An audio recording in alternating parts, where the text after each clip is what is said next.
Charlie Darlin has to be regarded as one of the favourites for the Vendée Globe 2024. Amber Hassan was in the race village on Monday to talk to him about how his preparations have been going. All right, well, thank you, Mark. So here we are on Massif with Charlie Dalin. Well, thank you so much for having us on board. How are you doing? Yeah, you're welcome. I'm fine. I just came back from home after a 9-day break, and ready for the final land stretch before the start. Yeah, now you're officially in race mode. Yeah. So I guess maybe take us back a little bit. Can you introduce yourself and how you got to today doing your second Vendée? So yeah, my name is Charlie Dalin. I'm 40. I'm the skipper of Massif Santé Prévoyance, and I'm about to take part in my second Vendée Globe. This boat was launched a year and a half ago in June 2003, and this boat was specifically made for this race. And yeah, I'm very much looking forward to go around the world again. So you're not just a sailor, you're also an engineer. So did you give a lot of input into the boat, into the design of the boat? Yeah. That's definitely a part of the project I really enjoy. Spending time with the naval architects, the engineers. I'm a naval architect myself. I did my university years in Southampton Uni, the ship science degree. And yeah, it's so amazing to have this blank sheet of paper, and you have to decide everything. And it's great, the hull shape, the deck shape, the ergonomics, where you put your winches, where you put your nav station, your sleeping area, basically anything you can put set your eyes on on the boat. We thought about it. We made discussions about it. This handle is here and not there. So there's a reason for it.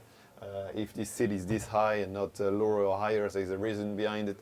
And it's like this for every single aspect of the boat. And this part of the project is amazing. You take decisions every day, and every day you have to make important decisions because, for example, your foil cales position or your keel position, that would be so too expensive, and that would take too much time to move. So you have to think carefully on all these choices to make sure your boat is fast in the end. So it sounds like there's a lot of thought about efficiency and the ergonomics to make sure that you're not wasting any time apart from tuning your sails and doing weather. Yeah, because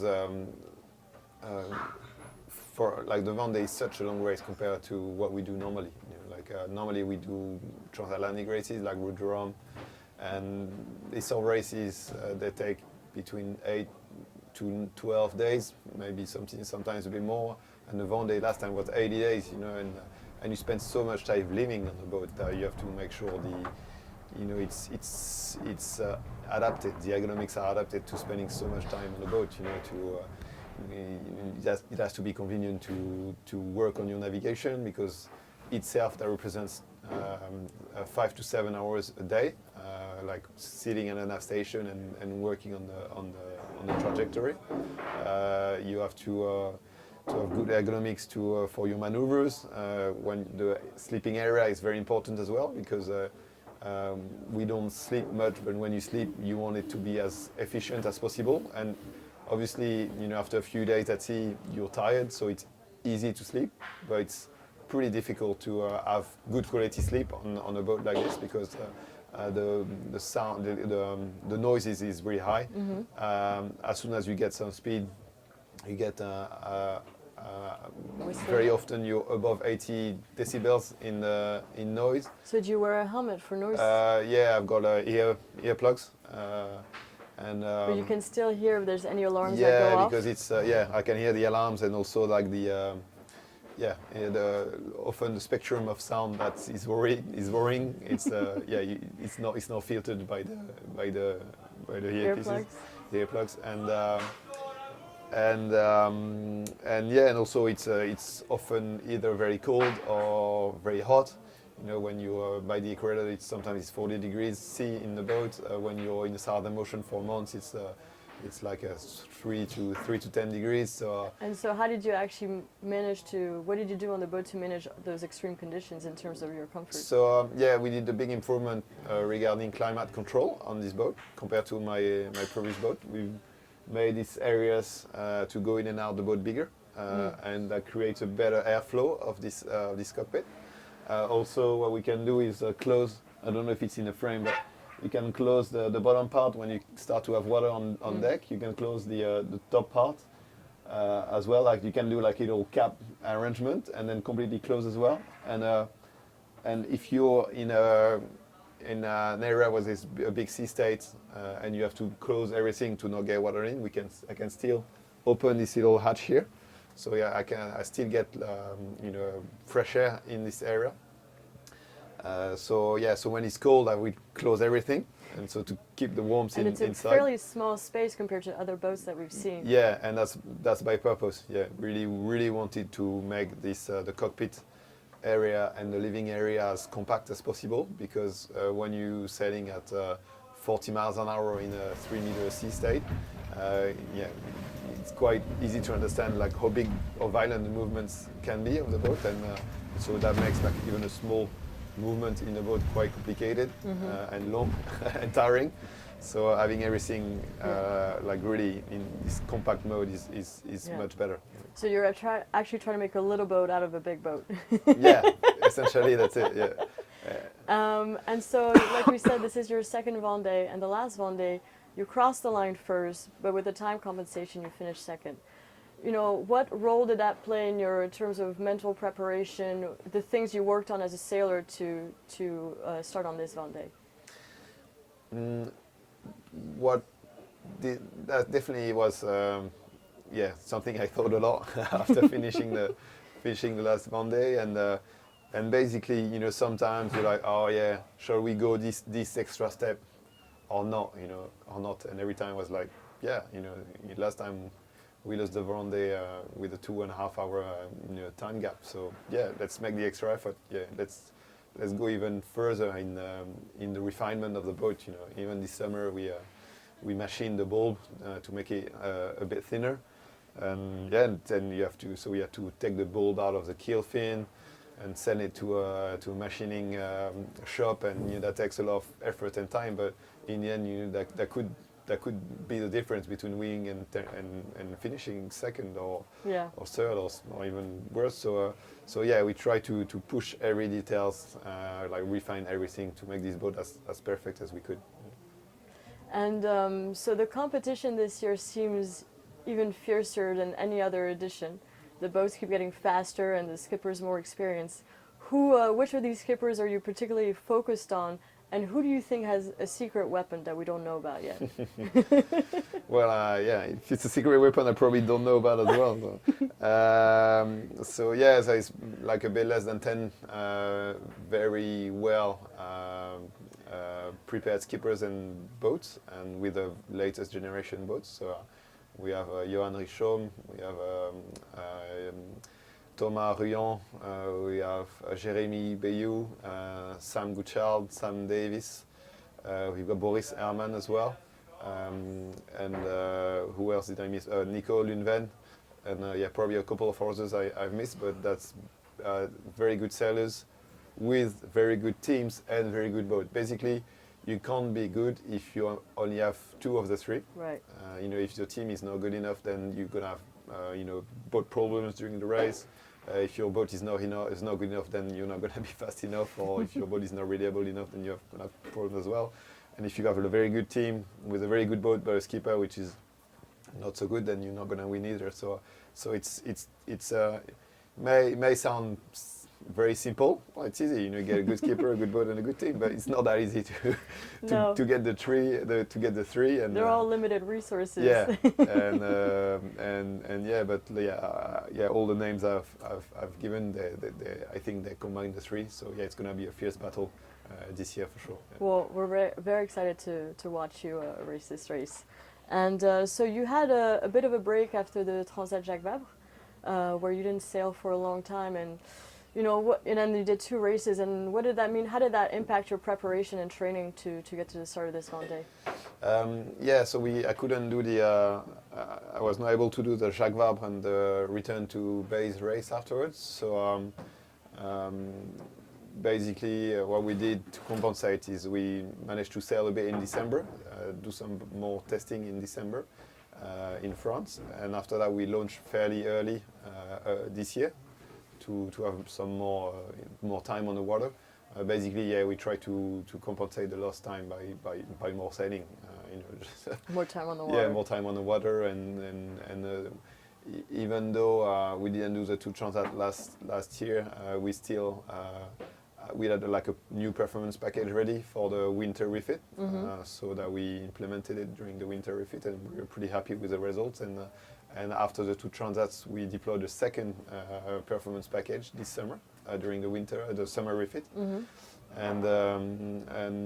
but so yeah, we in the end we almost have sailed the equivalent of the Vendée Globe in terms of adding distances to each other. Yes. But also we didn't start from zero, because we had quite a few members of my team today were already in my team for the 2020 Vendée Globe. So when we launched Massif, the boat was almost ready then. We won the Rolex Fastnet with only 5 days of sailing with this boat, and so straight away, I felt pretty confident in the capabilities of the boat and also the design of the systems. Everything was working straight away, and definitely the experience of the team from the previous edition definitely helped us to make this boat better. Well, and you showed that on the last race where you did very well. And so, I mean, the energy here in the village is pretty intense.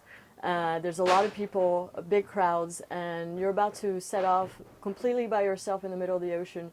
Do you have any sort of rituals? I mean, how do you prepare for that solitude? Well, I'm looking forward to it. We've been preparing this race for more than 3 years now with the team, and yeah, that's going to be definitely different from last time, because last time they had to close the village due to COVID. Chenard, the exit of Les Sables, was also closed to the public, so that was pretty it's like I didn't have really any outside tales telling me that was the Vendée Globe. It's like going out of the harbor last time was a bit like going out of the harbor for just a normal training. So that was probably easier for the mental side and this time it's going to be definitely much more different. Do you feed off the adrenaline of the crowds?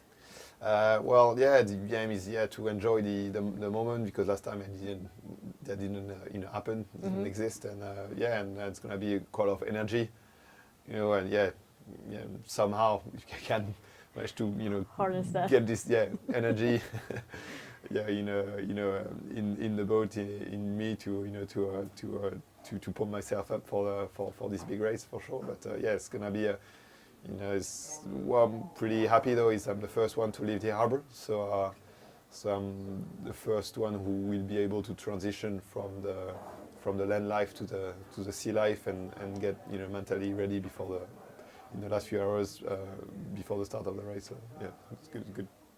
So when you're going to set off, your wife and your son will be on the docks, and this time around your son is a little bit more older. Yeah. And perhaps a bit more aware of what his dad is about to do, and what is it like to say goodbye to them? Yeah, for sure. Last time, he was 2 at the start of the race, and he didn't realize much of what's going on.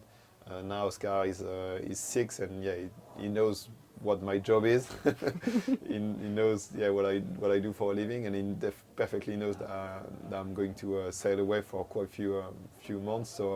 So we've talked with my wife a lot to him about this, and that's the start day is not a sad moment. It's a happy moment. That he's living his dream. We try to make this day a happy day and not a sad day because I'm going away for a long time.